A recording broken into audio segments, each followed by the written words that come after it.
How you doing today, YouTube? This is Andy Malafarina, and I'm very excited because I got on the line a very talented band, Apostle. How you guys doing? Great, man. Thanks. Hell yeah, I'm doing great. So I'm very excited to get into this interview. Before we hop into it, why don't you guys go down the line, throw out your names, and say what you play and stuff in the band? I'm Cam, and I play bass and do vocals. I'm Evan, and I play drums. I'm Maurice, and I do guitar and vocals. I'm Michael. I play guitar and jump around like anything. Hell yeah. I wanted to start off because I wanted to start off in a way because I don't hear a lot of interviews do this, because I feel like maybe some people might be coming to this who aren't familiar with your band. For people who are sort of like looking for newer bands, what would be a way you would describe like the sound of your band? Maybe like what, like another band you guys sound like, kind of what you're going for, and or yeah, just along the lines, the general sound of your band. Who wants to take that? High energy. Yeah. High energy to it, regardless of what it sounds like. I would say as far as genre-wise, I think we've kind of narrowed it down to being just under the umbrella of chaotic hardcore. I would say our biggest influences for this band are probably Converge, Cult Leader. Y'all want to throw out some names for Liquid 82? Yeah, right. Yacha, Weekend Nachos-ish. I mean, no coincidence, really. Nirvana. Definitely not like a direct representation, but there's definitely some power violence in there. A little bit of like shoegaze, blackened type stuff. Okay, There's nice. a lot going on, kind of. Yeah, no, that's what I noticed. That's what I noticed listening to your band, and I think that's the best way. That's like for me, after listening to it, that's the best way to put it. There's a lot going on, and from a guy who, like, I used to play in bands. I used to be in mainly like punk bands and stuff. The songwriting's pretty straightforward, but listening to you guys, I got very curious. Like, what's the general process of writing a song? Because I kind of listened to it and I'm like, I don't know. Like, is there a way to jam out to this, if you know what I mean? So I get very curious how, like, the general songwriting process of a chaotic hardcore band like you guys. I'll definitely tell you. We send each other clips of stuff that we come up with, and then we all ignore that until practice comes up where we need to write, and then we're like, oh yeah, that thing. And then we're like, kind of, sometimes we'll come with like full songs, or we'll piece things together.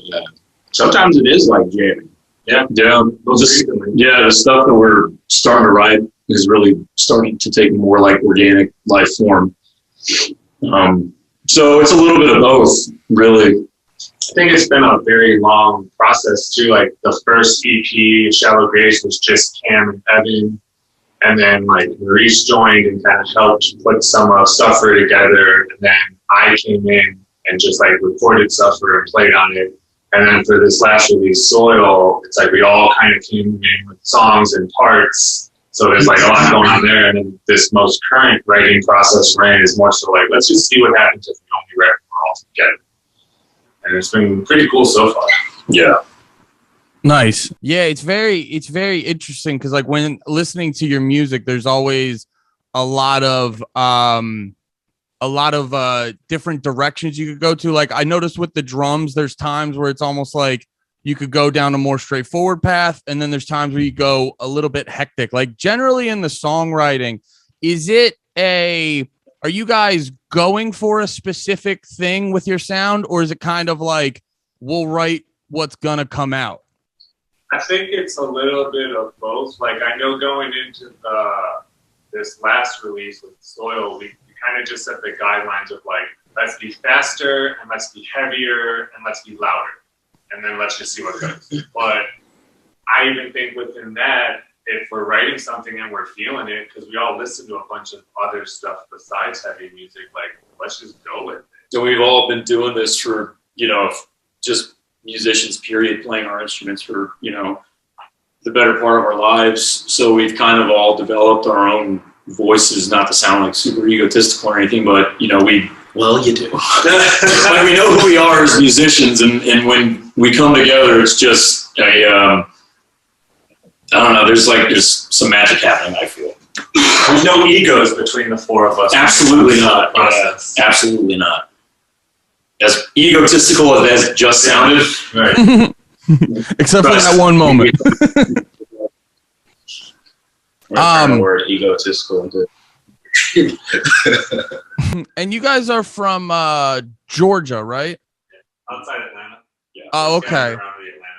Okay. So does I'm not very familiar with what the scene is in like right outside Atlanta. Does like the general Atlanta hardcore scene, does that have a big influence on you, on your musical styles, or is it more of just in general the music you listen to? So I would say for me personally, the current status of the music scene in Georgia is very eclectic. I would say there's a show happening almost every night, and there's probably something, or not probably, there is something for everybody out here. There's a killer rap scene, there's a killer hardcore scene, there's a killer indie rock scene. There's just a lot happening. For me personally, I grew up about 15-20 minutes from Douglasville, which is where the Chariot and Norma Jean are from. And I used to go to a lot of shows at the venue that was in Douglasville, and that influenced me a lot personally, and how I guess I viewed music. But that's just my story. I know the rest of you guys have their own. Definitely similar to Cam. I mean, I think it's definitely a little bit of both. The bands that we were watching as we were kind of coming up, and being exposed to more music, both on through buying CDs of our favorite bands, and just kind of making connections like, oh, hey, this band kind of sounds like this, and then just going to shows.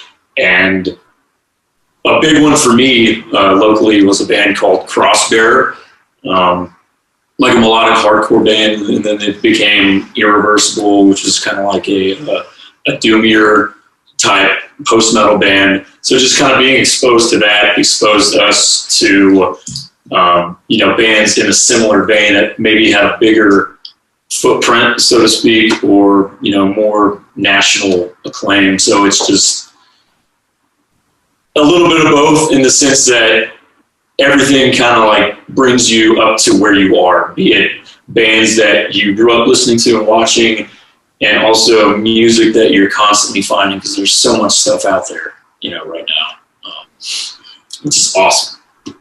Even like the older stuff that we listen to. So a little bit of both, I'd say. Nice. I'm one that's not from Georgia originally, so for me, I think, because like growing up in Chicago, I kind of came up like in the pop punk scene, and then when I moved to Georgia in the early 2000s, I got into the heavier music because I found and felt there was a really big following of it in the South. So yeah, I think it's when I think of Atlanta, it's like I think that there's a really strong following for like the heavy music scene down here, especially. But that's also because of my journey coming from Chicago, where there is a metal scene, but it's just Chicago's so big, and it's like everything's just so much more that it's like you can go out every night and find a cool jazz show at 10 bars, or metal shows, or hip hop shows, or indie shows. There's just so much more space and population. Definitely. Different region. Region has a lot to do with it too, I think. Yeah. Excuse me. That's interesting. Does so it sounds like you guys are saying like Atlanta's got a really big hardcore scene and stuff. It seems to get like passed up on when like you hear all the time about like New York hardcore, and then like punk coming up in California and stuff like that. But Atlanta must get passed over often for hardcore. Like what you were saying earlier, the Chariot. I didn't even know they came from that area or stuff. Are there other bigger bands like that kind of get forgotten that they're like from Atlanta? Master. Say again? Mastodon is on. That's why we're so angsty, is because we get passed up all the time. Right? You guys got to show up like Outkast at the Source Awards. The South got something to say. Yeah, just crash some heavy music awards. Yeah. Does that ever get like frustrating that it feels like Atlanta doesn't get represented? I think about that sometimes when I look at tour flyers, and I'm like, why would they not? You know, I mean, we're definitely coming up, and it's a missed opportunity because if you can hit it down here, then like it's definitely you could gather a strong following. I think. Yeah, I think it's like maybe a little. I don't know if it's like personally frustrating, but I also see it as an opportunity to like, all right, well, let's put some shit up that helps get some more spotlights on the Atlanta scene. Yeah. Like, let's show them like by just doing it too. Yeah. Yeah. Get it on the map because it's always kind of been there. It ain't just peaches and onions down here, brother. Hell yeah. We do have this. Have you guys been doing have you guys ever since things have been opening up more, have you guys been getting at doing more shows? We played 2 so far. We played one in July in Athens, Georgia, which is also a really vibrant scene. UGA's at. Yeah, that's where University of Georgia is located. And then we just played a show this past Thursday night with If I Die First and See Space Cowboy. That's right. That's how I found out about you guys, because I'm a big If I Die First fan, and then I saw you guys tweeting about that and stuff, and I'm like, oh, let's check out this band. And how was that open up for them and See You Space Cowboy? It was really cool. We got to meet Lotus from the band. He checked us out at Soundcheck, and he was really vibing on our music and just very complimentary and supportive, which, I mean, that alone just really made my night, for real. And it also felt good just to play on like a good sound, like a good sound system for once. Just play again, period. Oh, really? What was that stage like compared to like your normal venues? Just like a lot bigger? So and mic'd in general. Yeah, I wouldn't say it was necessarily bigger, A little bit but more production value. One of the things about this thing down here as well is that it's mostly DIY venues that are surviving right now. So when we say DIY venues, we're talking about mostly playing in people's basements or dive bars and things like that. And we don't even get monitors half the time to hear ourselves. So actually going to a venue like Vinyl, which is the name of the place we played, and getting to have monitors and a DI for the bass and the drums actually mic'd was just, it had a big impact, I would say. Yeah, it was like, oh shit, professionalism. Yeah, ready for this. Man, we gotta sound good. Let's talk about this. Let's talk about this album. I have wait, let me get the full title. I apologize. Oh no, I'm fucking up. I'm a piece of shit. I know I loved it. I have tried to speak through the soil in my mouth.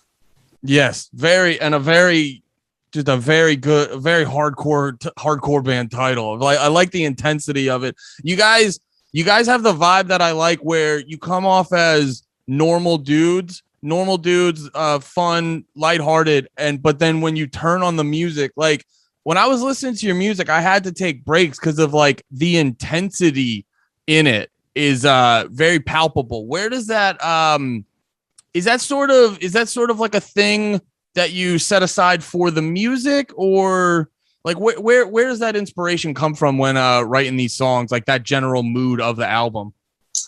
Good question. I feel like for me, like music has always been an outlet. That's kind of like what I was drawn to as a kid. So as I've continued to grow up and play in bands, it's continued to be that. So it's a way to get out the frustrations and that energy that maybe I don't want to sit with, but I want to be creative with it and create something with it.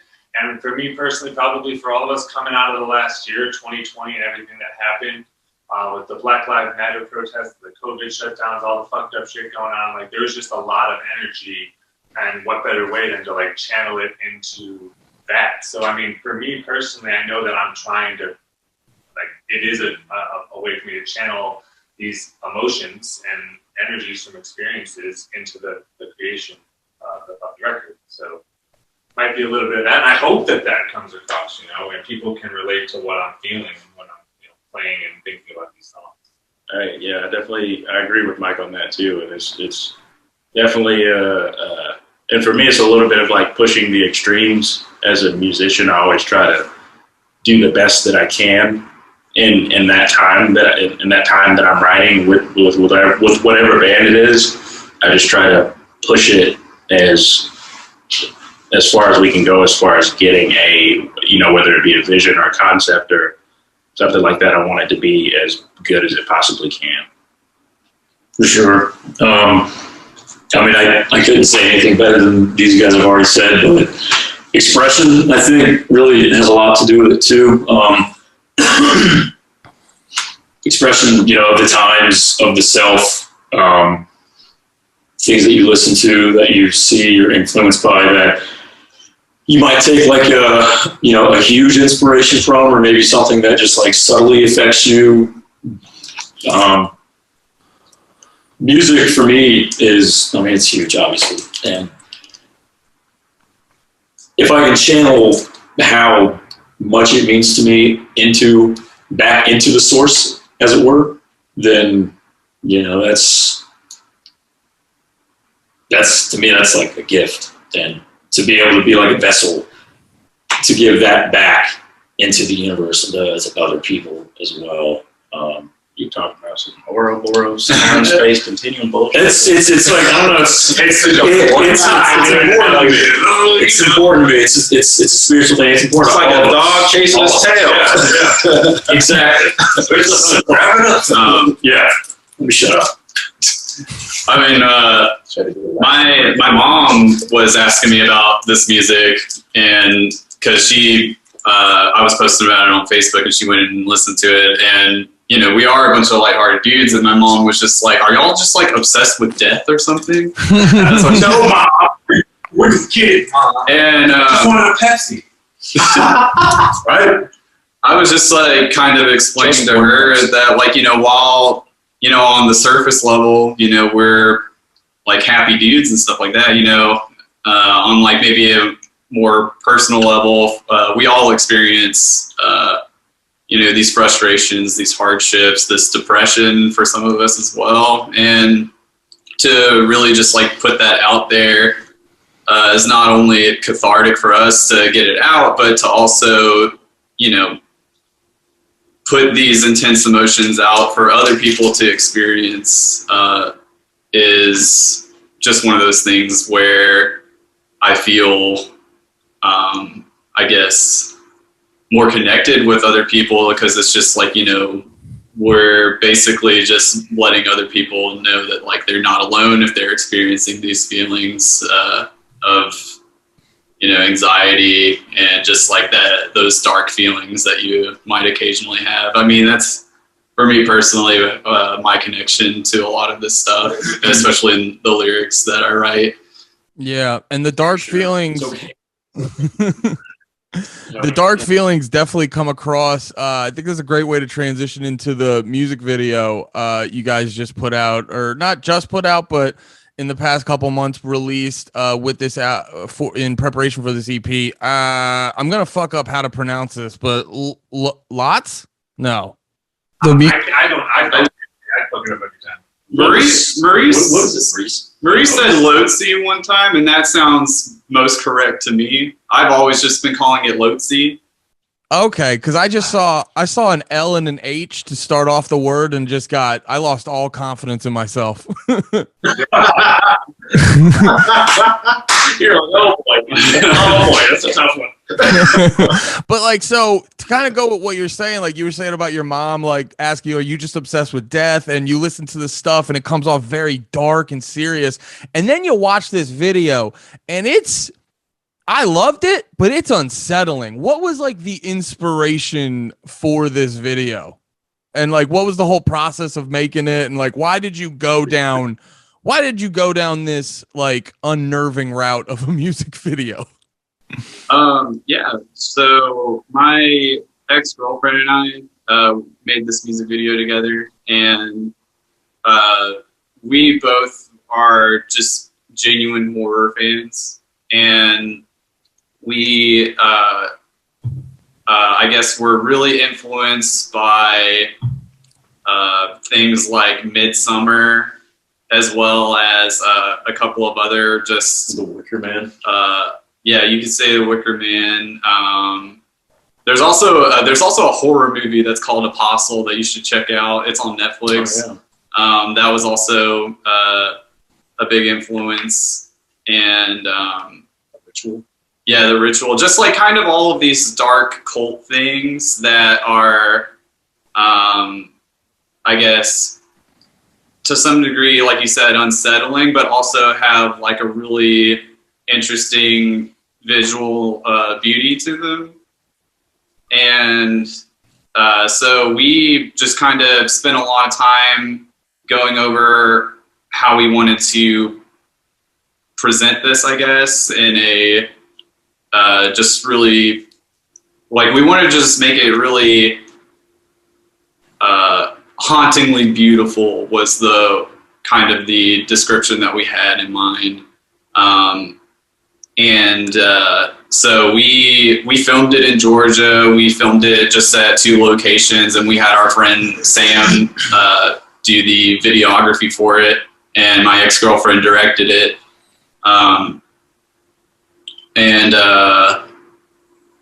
Yeah, it just it ended up turning out really great just from us all collaborating on it, and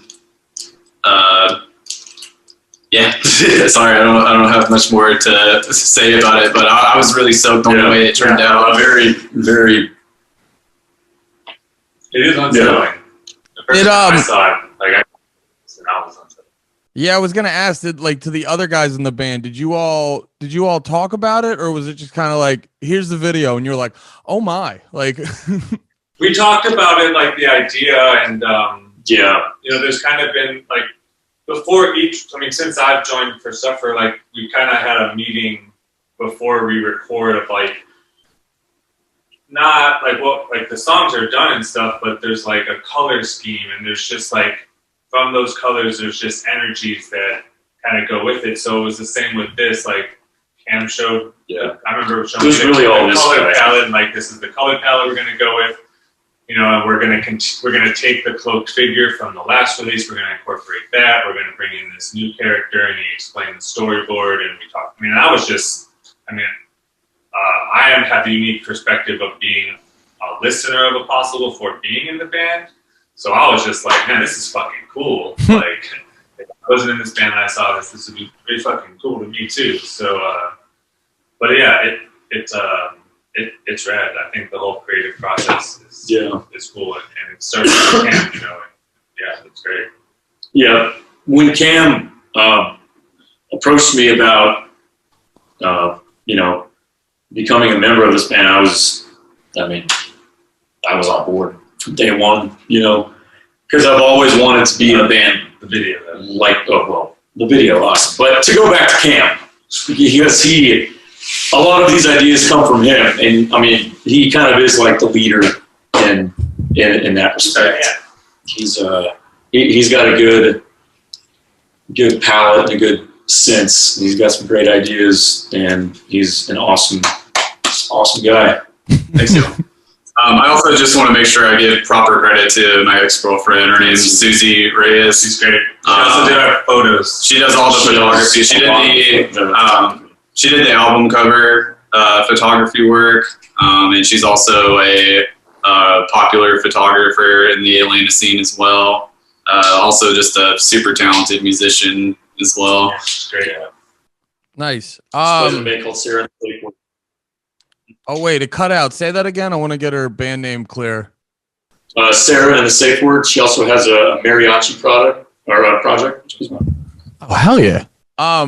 So the one thing you were saying that I found super interesting is you were talking about, in reference to like the video and stuff and sort of general art for the album, you said something about a color palette. And I found that very interesting because I've never thought about that approach to like going with the art. So is that like, is it you think of like, where do you come up with the color palette for an album? And when is it you figure out the color palette, then go from there with the art, or like, what's the process with that? Because I've never heard the concept of like a color palette specifically for an album. You know, you're like the first person to ask that too, because it was just weird how the color palette was the first thing that kind of came to mind with me. But I was scrolling through Facebook and came across just, you know, one of these random posts, and it was just a collection of all of these miscellaneous color palettes that were being used in these classic movies and scenes, as well as these critically acclaimed movies.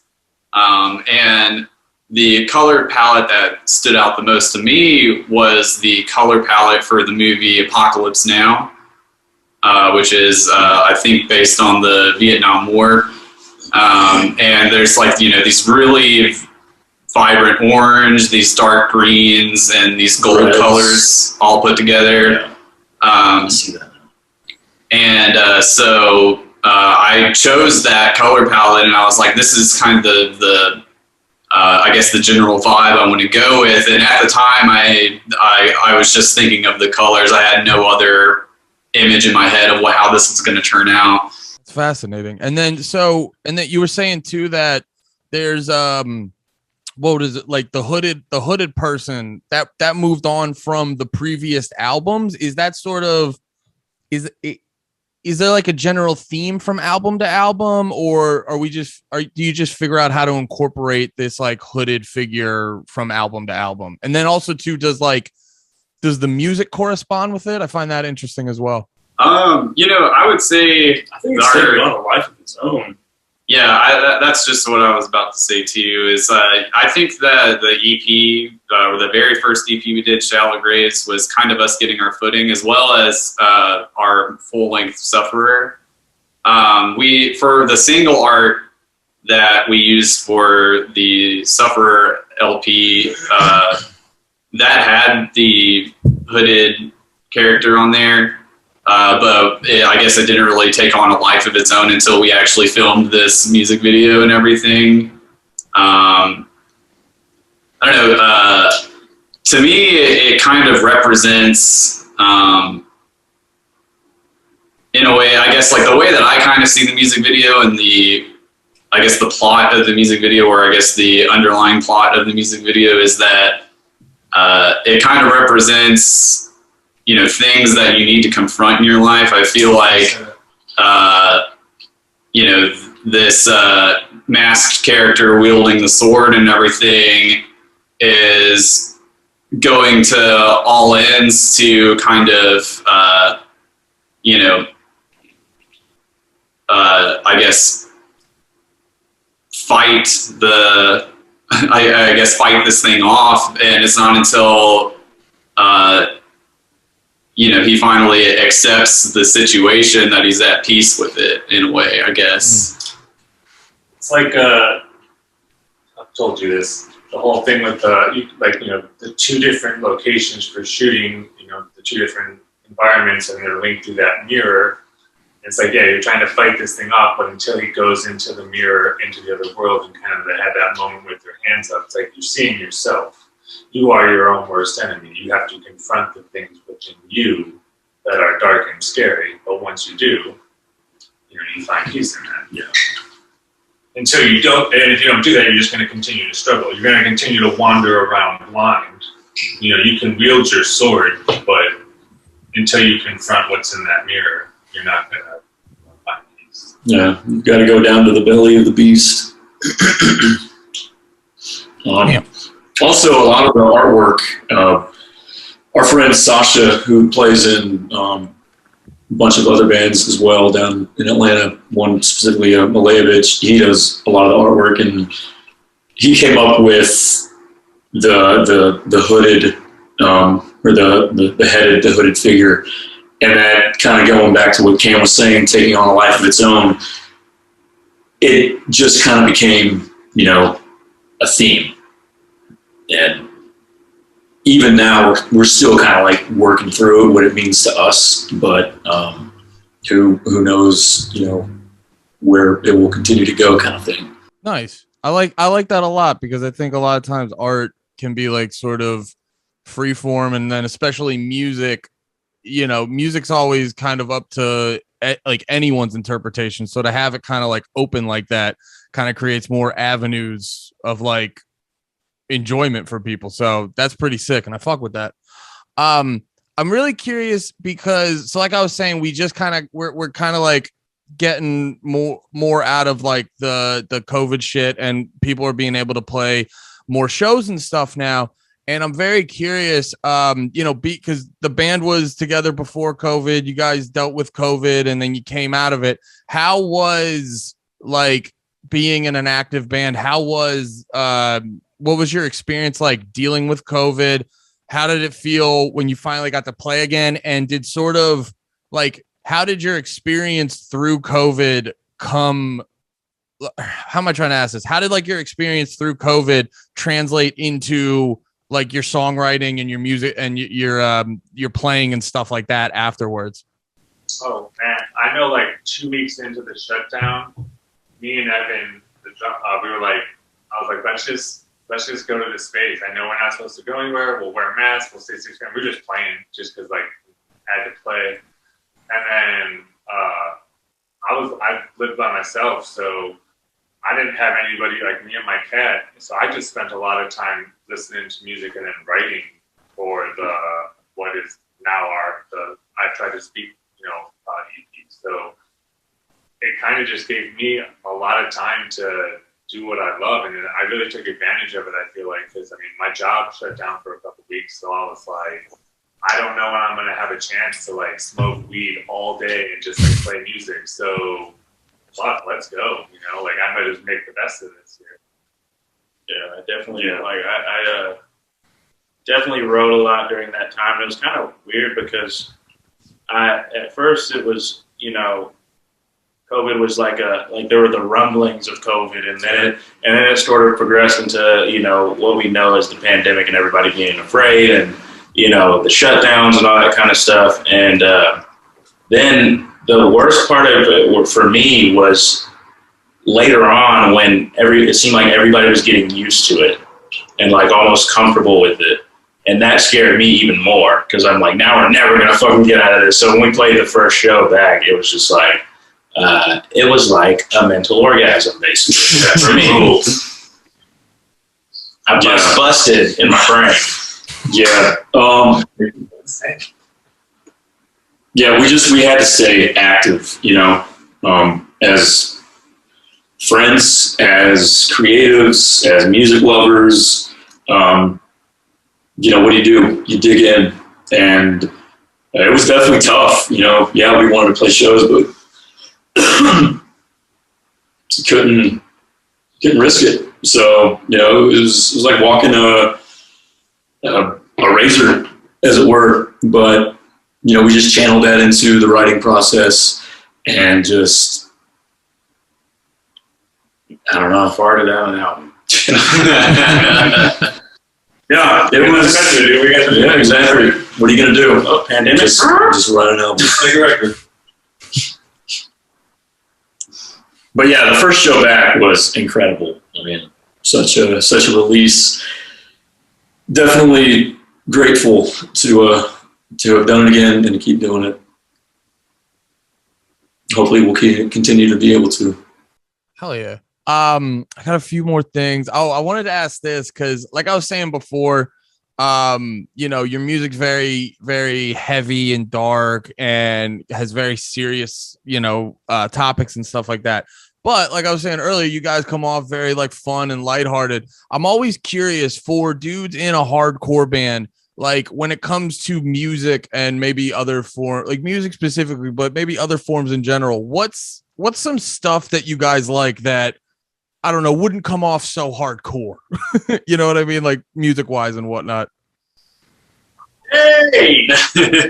Sade! Jazz. Definitely jazz. Blink-182 is my favorite band. Hell yeah. I would say biggest musical and lyrical influence is Sufjan Stevens, the folk artist. I love floral patterns, shoes, shirts, furniture. Seal, Kiss from a Rose. It's one of the best. Yeah, that's the karaoke song. We can, yeah, I think we can unanimously agree on that. I've recently been trying to do Bob Ross paintings and I'm not very good at it, so it's been frustrating. Are we talking about stuff we do? I think, I've become a house plant dad I got a lot of in house recent plants. Love house plants. weeks. I thought he was just talking about music. Oh shit. Well, Hey, whatever. It's all. I find it all interesting because like I said, the music is like I said, the video. It's so unsettling. The music's so heavy, and it's always, you expect you guys to be like the scariest motherfuckers, and you're like, nah, dude, we're just chilling, painting Bob Ross, listening to Seal. It's just good times. yeah, man. We're chilling. Yeah. Bunch of chill daddies. Sour punch straws. Yeah. Hell yeah. Hell yeah.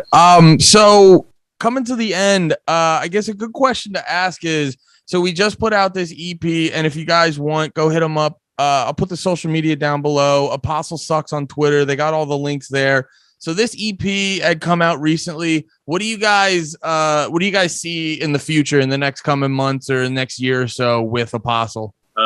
We're sitting on a couple of tracks that we're hoping to release before the end of the year. Aside from that, we just want to keep playing shows and keep trying to build up our audience. And we're also just going to keep writing and hopefully get a full-length record ready sometime within the next year or so. Hell yeah. Yeah, just keep doing it. I think that covers. I think next year we definitely want to try to get on the road a little bit. Maybe, a festival or two would be awesome. We just want to try to create as many opportunities for ourselves, however we have to. But we're definitely going to keep working our asses off and having fun. Awesome. I'm excited to see what you guys put out. I actually just thought of one more thing because I saw someone do this in an interview, and I thought it was awesome because it helped me find out about more bands that I now listen to. What if someone was here like, hey, what's a fucking band that I need to go, like what's a new band or an unknown band or whatever that I need to go listen to? Who would you tell them to go listen to? Shit, wait, I gotta cheat. Oh man, so many. I listen to a lot of black metal, and there's a lot of black metal. You just started listening to black metal. I listen to a lot of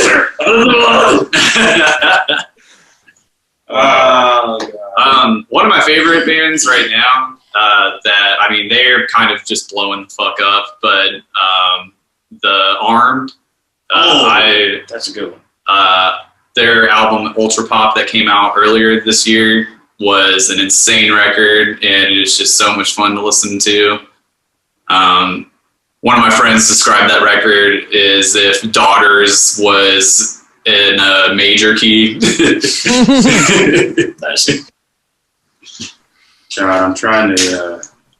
For me, it would probably be a band called Wolves in the Throne Room. They're an American black metal band based out of the Pacific Northwest.